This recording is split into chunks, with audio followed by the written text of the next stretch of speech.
I took a, let me just tell you, I thought that being a victim was gonna like actually help me pay some bills. So I went down to my landlord when I was 28 and I said, I don't got no money, but I got 20 pounds of victimhood. Will that pay the rent this month, sir? And he said, no, because victimhood doesn't pay bills, right? And then I went to the grocery store and I said, I can't afford your eggs, but I got a whole basket cart full of victimhood. Will that buy me some food today? And the grocer said no. I mean, because he probably racist. That's what he probably racist.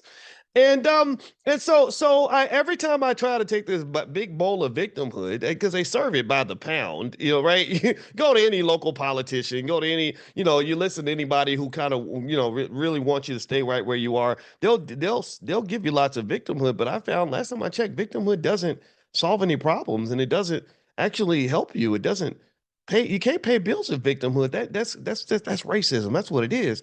And what I realized was I said, okay, maybe there's a better strategy. Maybe there's another way I can approach this. Maybe I can say, okay, I got the victimhood, but I know this ain't gonna pay no bills. So I'm gonna just put this victimhood over here, and I know it's there. I know I might have been a victim, but then I'm gonna grab a big old fat handful of accountability, and I'm gonna take that. I'm gonna carry that with me in my pocket. And what I found was that my accountability allowed me to realize a couple of things. That when it came to things like healing, it's before I start complaining about the world.